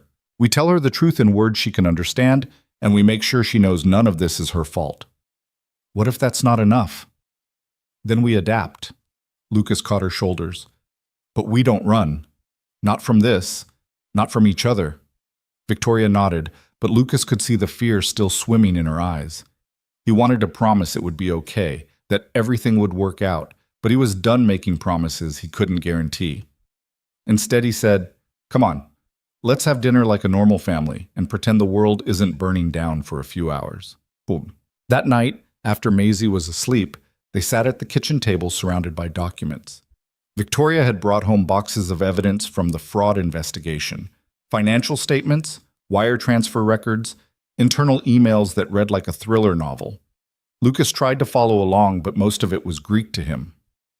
This doesn't make sense, Victoria muttered, flipping through a stack of bank statements. The amounts are too small to be embezzlement at this scale, unless... She grabbed another folder, cross-referencing numbers. They weren't stealing large sums, they were skimming tiny amounts from thousands of transactions over years. Death by 1,000 cuts. Exactly. Small enough that no single audit would catch it, but collectively. She did quick math on a notepad. Over $40 million. Lucas whistled. And the board thinks you didn't notice? The board thinks I was either incompetent or complicit. Victoria's voice was bitter. 6 members wanted me gone. The only reason Thomas Chen voted to keep me was because he knew my father. Personal loyalty, not actual faith in my leadership. That's not true. How would you know? Because I've seen you work. I've watched you handle problems, make decisions, care about your employees. You're not incompetent. Then I'm blind, which is almost worse. Lucas reached across the table, stilling her restless hands. Or you trusted people who deliberately betrayed that trust. There's a difference. Victoria stared at their joined hands. The preliminary investigation points to my CFO, David Ross. I hired him 8 years ago, vetted him personally. He's been stealing from me the entire time. You have proof? Circumstantial. Wire transfers to offshore accounts under his wife's maiden name. Emails that reference special projects that don't exist in any official records. Travel expenses that don't match up. She pulled her hands free, started pacing. But it's not enough for criminal charges. Not yet. And without that, the board can argue I'm just scapegoating someone to save myself. So what do you need? A paper trail, direct evidence linking Ross to the fraud, something that proves intent and consciousness of guilt. Lucas thought about that. Where would that evidence be? His office, probably, his personal computer. Can you access it? Not legally. He's been placed on administrative leave pending investigation, and his systems are locked down. Anything I access now would be inadmissible in court. The lawyers were very clear about that. What if someone else accessed it? Victoria stopped pacing. Lucas, I'm just asking questions. No, absolutely not. That's breaking and entering. Computer fraud. A dozen other charges that would land you in prison. What if I had permission to be in the building, say, doing electrical work after hours? You don't have electrical work at Hale Industries. But I could. You own the building. You could hire me. Victoria stared at him like he'd grown a second head. You want to break into my CFO's office. I want to help you find evidence. By committing multiple felonies. Only if we get caught.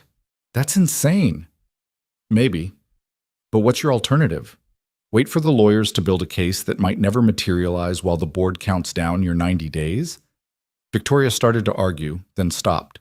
Lucas could see her brain working, running scenarios, weighing risks. This was the part of her the business world called ruthless, the ability to make hard calculations without flinching. Even if we found something, she said slowly, we couldn't use it directly. Any defense attorney would have it thrown out. So you don't use it directly. You use it to know where to look. Point the official investigation in the right direction. That's still legally gray, I know. Lucas stood, closing the distance between them. I'm not saying it's a good plan. I'm saying it's a plan. And right now that's more than you had 5 minutes ago.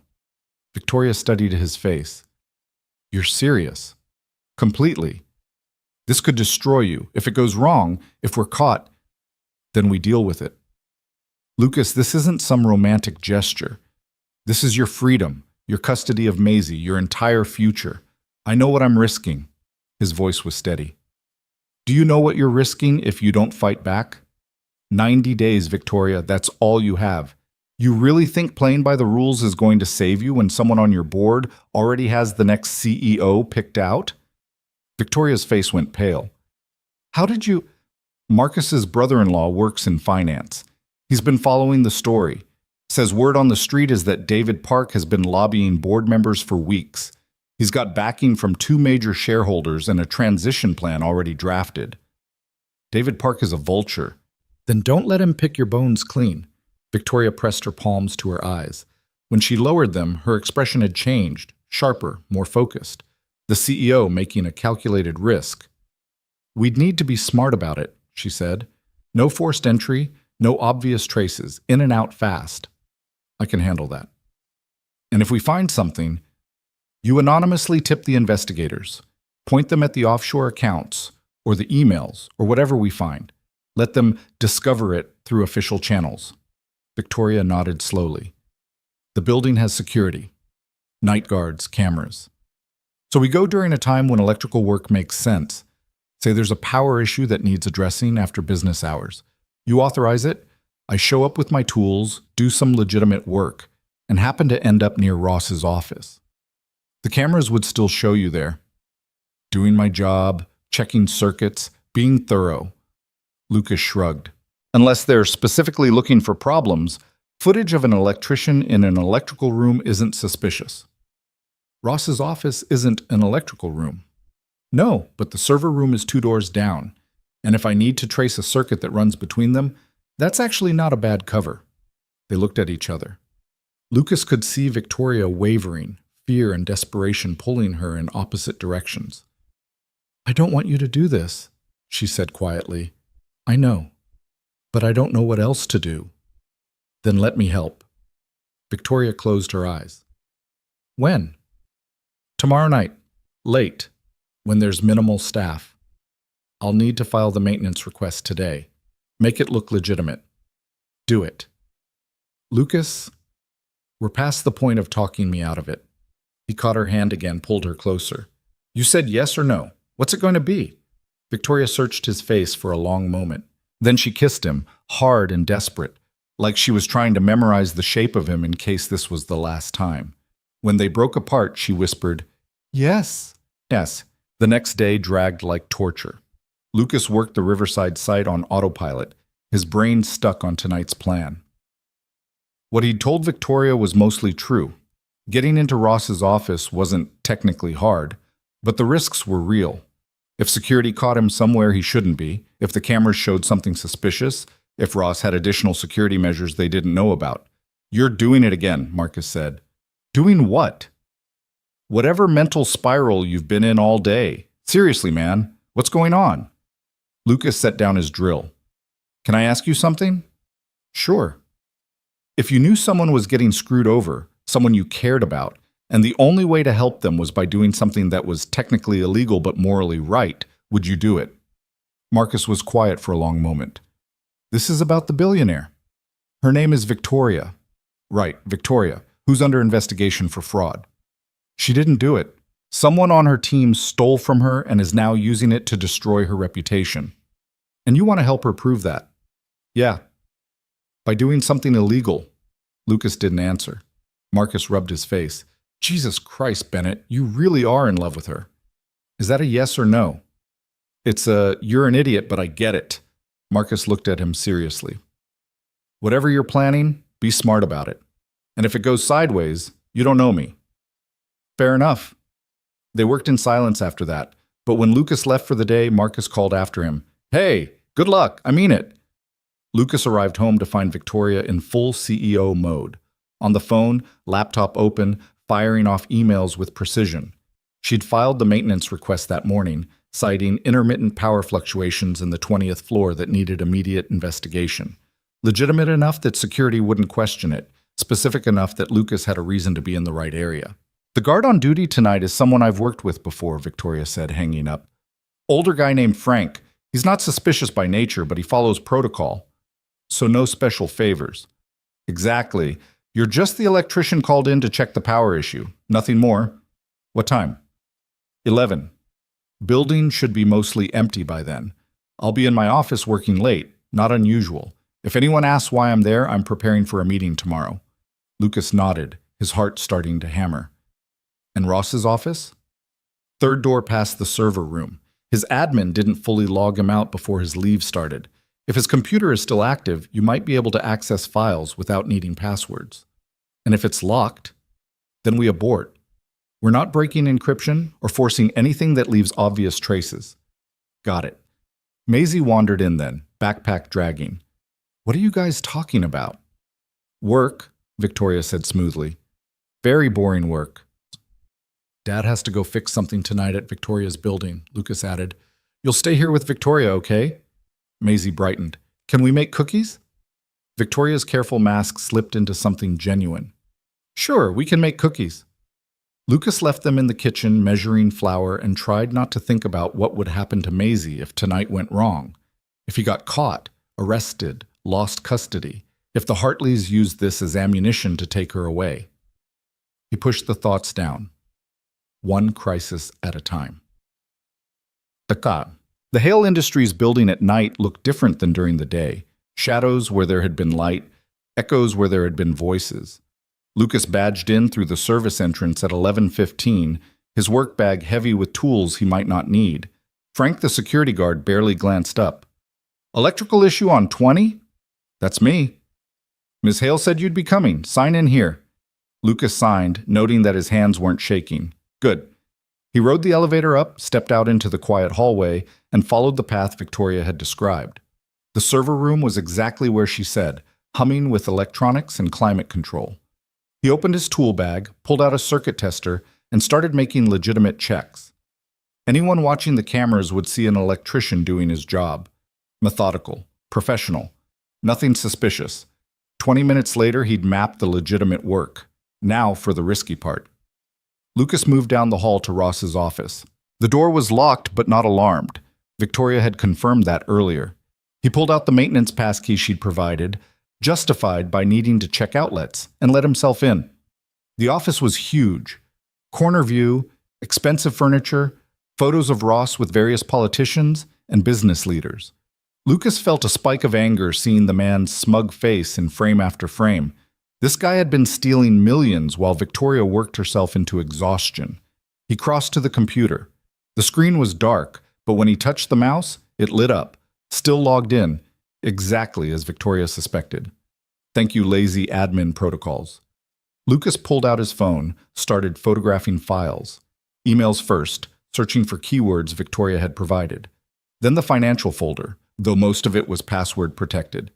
He found a subfolder labeled Personal that opened without issue, revealing spreadsheets that tracked, holy shit, years of skimmed transactions organized by date and amount, multiple offshore accounts, a ledger showing distributions to at least 3 other people. Ross wasn't working alone. He had accomplices inside the company. Lucas photographed everything, his heart racing. This was it. This was the evidence that proved intent, consciousness of guilt, everything Victoria needed to show the board and the investigators. A sound in the hallway froze him. Footsteps. Getting closer. Lucas killed the screen, pocketed his phone, and grabbed his circuit tester. He was crouched by an outlet with the cover off when the door opened. Frank stood there, flashlight in hand. "Everything okay in here?" "Yeah, just checking the circuits." Lucas kept his voice casual. "Power anomaly might be coming from this room. Old wiring." Frank nodded slowly, his flashlight beam sweeping the office. "Ms. Hale said to check on you. Make sure you found what you needed." "Just about done. 5 more minutes." "Take your time." Frank started to leave, then paused. "She's a good boss, Ms. Hale. Whatever's happening with the investigation, people here know she didn't do it. Just thought you should know that." Lucas met his eyes. "I appreciate that." Frank nodded and left, pulling the door mostly closed behind him. Lucas let out a shaky breath, waited another minute, then carefully restored Ross's computer to its exact previous state. He double-checked that everything looked untouched, then packed his tools and headed back to the server room to finish the legitimate work. By midnight, he was back downstairs signing out. Frank waved him off with a "have a good night," like Lucas hadn't just committed multiple felonies. The drive home felt surreal.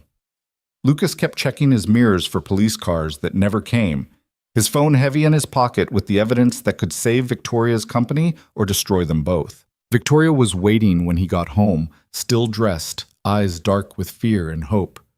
"Did you?" "Yeah." Lucas pulled out his phone. "I got it. All of it." Victoria's legs buckled. Lucas caught her and they sank onto the couch together, her entire body shaking. "It's going to be okay," he said, though he had no idea if that was true. "You could have been caught." "But I wasn't. This was insane. We were insane." "Probably." Lucas kissed her temple. "But it worked." Victoria pulled back enough to look at him, and her expression was torn between terror and something that looked like awe. "Why would you risk everything for me?" "Because you're worth it. Because someone needed to fight for you the way you've been fighting for everyone else. I don't deserve you." Lucky for both of us, that's not how this works. They sat there holding each other while the house creaked around them, and Lucas thought about all the ways tonight could have gone wrong, all the ways it still might. But they had evidence now. They had a chance. Tomorrow, they'd figure out how to use it without getting caught. Tonight, they'd just hold on to each other and pretend the world outside this room didn't exist. It was enough. For now, it had to be enough. Victoria barely slept. She lay in bed staring at the ceiling while her brain ran through 1,000 scenarios of how tomorrow could go wrong. The evidence sat on her phone, encrypted and backed up to 3 different secure locations, but it felt like carrying a live grenade. Around 5, she gave up and went downstairs. Lucas was already in the kitchen, making coffee in the dark. "Couldn't sleep either?" she asked. "Not really." He poured her a cup without asking, exactly the way she liked it. 2 years of living together meant he knew things like that now. "You figure out how to use it?" "I think so. There's a journalist who's been covering the investigation, Amanda Chen. She's been fair, not just recycling rumors." Victoria wrapped both hands around the mug. "If I give her an anonymous tip about where to look, she'll follow it. Once her story breaks with the evidence, the official investigators will have to act." "And if she traces the tip back to you?" "I'll deny it. Say I have no idea how she got that information." Victoria's laugh was bitter. "Which is technically true. I didn't access Ross's computer." "I did?" "You were checking electrical circuits. You happened to notice his screen was on. You happened to see something that looked wrong." She met his eyes. "That's our story if anyone asks." "That's not going to hold up under real scrutiny." "It doesn't have to. It just has to create enough doubt that they can't prove anything." Victoria set down her coffee. "The truth is, Ross is guilty. The evidence is real. How it came to light is secondary to what it proves." Lucas didn't look convinced, but he nodded anyway. "When are you sending it?" "This morning, before I lose my nerve." They sat in the quiet kitchen as dawn started creeping through the windows, and Victoria thought about how strange it was that her entire future hinged on a decision she was making at a kitchen table with an electrician who'd somehow become the most important person in her life. "Whatever happens," Lucas said quietly, "we're going to be okay." "You don't know that." "No, but I believe it anyway." Victoria wanted to believe it too, but she'd spent too many years learning that belief wasn't enough, that hope was just another word for setting yourself up for disappointment. Still, she reached across the table and took his hand. just in case he was right.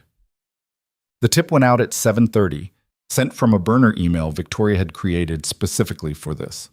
By 9, Amanda Chen had responded asking for verification. By 10, she'd confirmed she was pursuing the lead. By noon, Victoria was in her office pretending to work, while her phone buzzed with increasingly frantic messages from her PR team. Chen had published. The article was thorough, detailed, and damning. It laid out the entire fraud scheme with surgical precision, named Ross as the primary architect, and identified 2 accomplices in the European division. The evidence, financial records, email chains, offshore account numbers, was presented as coming from sources familiar with the investigation, which was vague enough to protect Victoria, while specific enough to be credible. Within an hour, every major business outlet had picked up the story. Ross's lawyer issued a no-comment statement. The board called an emergency meeting for that evening.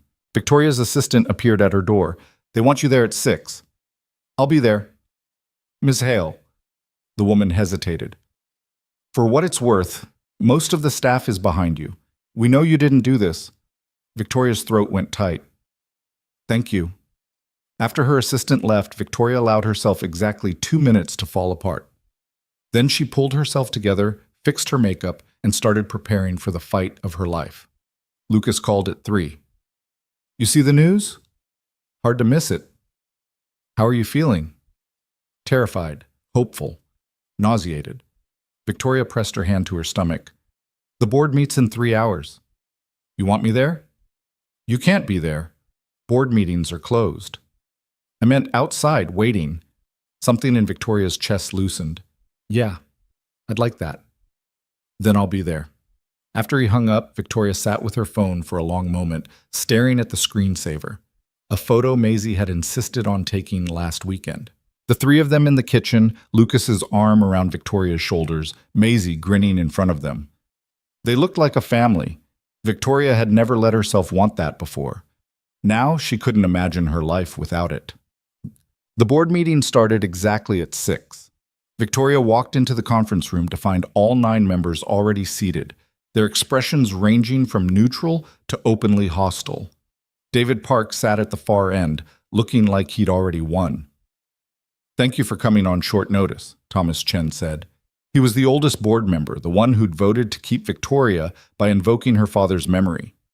"I assume you've seen today's news?" "I have." "And?" That was Margaret Liu, venture capital executive and one of Victoria's harshest critics.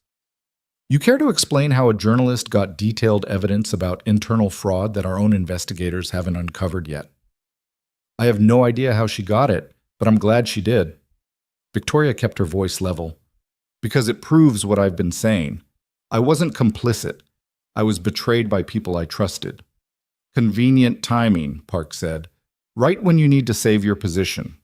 "The truth doesn't care about timing. Ross and his accomplices stole from this company for years. That evidence shows exactly how they did it. Evidence that mysteriously appeared right when you needed it most." Park leaned forward. "You'll forgive us for being skeptical." "I'll forgive you for many things, David. Skepticism is the least of them." Victoria met his eyes. "But what I won't forgive is you using this crisis to position yourself as my replacement while the company burns." Park's face went red. "That's not, isn't it? You've been meeting with shareholders for weeks, lobbying board members. You already have a transition plan drafted." Victoria pulled out her phone, called up a document her assistant had secured through entirely legal channels. "Should I read it aloud, or would you prefer to withdraw gracefully?" The room went silent. Thomas Chen cleared his throat. "Victoria, while we appreciate your preparation, the question remains whether you can effectively lead this company moving forward. The fraud happened on your watch." "It did, and I take responsibility for the oversight failures that allowed it." Victoria's hands were steady now, her voice clear. "But I also stopped it. The evidence that came to light today, however it was obtained, gives our investigators everything they need to pursue criminal charges. Ross will face justice. The accomplices will be removed, and I will implement new oversight protocols to ensure this never happens again." "That's assuming you remain CEO," Margaret said. "That's assuming you want what's best for this company instead of what's easiest." Victoria looked at each of them in turn. Replacing me now sends a message that we prioritize optics over substance, that we throw our leaders overboard at the first sign of trouble. Is that really the precedent you want to set? What's the alternative? Another board member asked. Keep you on and risk looking complicit? Keep me on because I'm the best person to lead this company through crisis. Because I built it from nothing and I know every detail of how it operates. Because replacing me with someone like David, she nodded at Park, who's been positioning himself to profit from this disaster, is exactly the kind of short-sighted thinking that destroys companies. Park shot to his feet. That's defamatory. It's true. And everyone in this room knows it. Victoria's voice was ice. So here's what's going to happen. You're going to vote again, and this time you're going to remember that loyalty to this company means making hard choices, not easy ones. You can't dictate terms to this board, Margaret said, but her voice had lost its edge. I'm not dictating. I'm reminding you what leadership looks like. Thomas Chen studied her for a long moment. Then he said, I move that we table the removal vote pending resolution of the criminal investigation. If Ross is charged based on today's evidence, Victoria stays. If the investigation clears Ross or implicates Victoria, we revisit removal. I second, someone else said. The vote was 7-2. Only Park and one other member voted against. Victoria kept her expression neutral until she was out of the conference room. Then she made it to the bathroom before her knees gave out. Lucas was sitting on a bench outside the building when she emerged at 8:30. He stood as she approached, searching her face. Well? I still have a job. Victoria. She kissed him, right there on the street, not caring who saw or photographed it. When they broke apart, Lucas was grinning. So I guess we're not hiding anymore, he said. I'm done hiding. Victoria caught his hand. Let's go home. They walked to the parking garage hand in hand, and Victoria thought about how impossible this would have seemed 6 months ago. That she'd fall for her tenant, that he'd risk everything to help her, that they'd build something real in the middle of a corporate nightmare. What are you thinking? Lucas asked. That I almost lost this. All of it. Victoria squeezed his hand. The company, you, Maisie, I almost pushed you away because I was scared. But you didn't. Only because you wouldn't let me. Well, I'm stubborn like that. Victoria laughed, and it felt like breathing again. Thank you. For tonight, for last night, for everything. You don't have to thank me. Yes, I do. You could have walked away. You should have walked away. Probably. Lucas stopped, turned to face her. But walking away from you would have been walking away from the first real thing I've felt since Sarah died. And I'm done running from things that scare me. Victoria's eyes filled. I love you. I love you too. They stood there in the parking garage, and it wasn't romantic or cinematic. It was concrete and fluorescent lights and the smell of exhaust. But it was real. And that mattered more than any fairy tale. The criminal charges against Ross came through 2 weeks later. The investigation had moved faster once they had the evidence trail to follow. Ross's accomplices flipped almost immediately, confirming everything in exchange for reduced sentences. The offshore accounts were frozen. Restitution proceedings began. Victoria stood in her office watching the news coverage with Thomas Chen, who'd stopped by to discuss the board's formal apology for doubting her. You handled this well, he said. Better than most would have. I had help. The electrician. Thomas smiled. Your father would have liked him. Victoria thought about her father, brilliant, driven, and utterly alone in his final years. He would have said Lucas was a distraction. Your father was wrong about a lot of things. Being alone was the biggest. Thomas headed for the door, then paused. For what it's worth, the board sees what you're building, not just the company, your life. It's good to see you happy. After he left, Victoria stood at the window looking out over Portland. She'd spent 20 years building an empire, convinced that success meant sacrifice. That love was weakness, that needing someone meant losing yourself. She'd been wrong about all of it. Her phone buzzed. Lucas. Maisie wants to know if we can have pizza for dinner. Also, if you're going to marry her dad, because apparently that's a thing we need to discuss. Victoria laughed, typing back, Pizza, yes. Marriage conversation we're having in person. Lucas. Coward. Victoria. Absolutely. See you at home. Home. She'd lived in that house for 8 years, but it had never been home until Lucas and Maisie moved in, until they filled the silent rooms with life and mess, and the kind of chaos that came from actually caring about people. She'd been so afraid of that chaos, afraid it would distract her, weaken her, make her vulnerable. But the truth was simpler and harder than she'd expected. Letting people in didn't make you weak, it made you human, and being human, with all its mess and risk and terrifying possibility, was the only thing that actually mattered. 3 months later, Lucas found himself standing in the backyard of the estate, surveying the work he'd just finished. The guest house had been sitting empty since they'd moved into the main house, slowly deteriorating from disuse. Victoria had mentioned wanting to do something with it, and Lucas had proposed converting it into a studio space, a place where she could work from home without the constant pressure of the downtown office. But as the renovation progressed, the plan had evolved. The studio was still there, but so was a workshop where Lucas could build furniture in his spare time, a reading nook with windows overlooking the garden, a kitchen small enough to be cozy but functional enough to actually use. It had become a second home within their home, a place where the lines between their separate lives blurred into something shared. "It's beautiful," Victoria said behind him. Lucas turned. She was standing on the deck holding 2 cups of tea, still in her work clothes but barefoot, hair falling loose from its careful arrangement. "You think?" he asked. "I know." She handed him a cup, leaning against the railing beside him. "When did you finish?" "About an hour ago. Wanted to surprise you." "Consider me surprised." Victoria studied the guest house with something like wonder. "We could rent it out. Extra income. Help offset the estate costs. Or," Lucas said carefully, "we could keep it. Use it." "For what?" "Whatever we want. A place that's just ours. Away from work and stress and board members and reporters." He set down his tea, caught her hand. "A place where we're just us." Victoria's eyes went soft. "I'd like that." They stood together watching the sun set behind the guest house, painting everything gold and rose. Somewhere inside the main house, Maisie was probably avoiding homework. The porch light would come on soon, even though Lucas was already home. Can I ask you something?" Victoria said. "Always." Maisie's question about marriage, were you planning to ask or was she just being 7? Lucas smiled.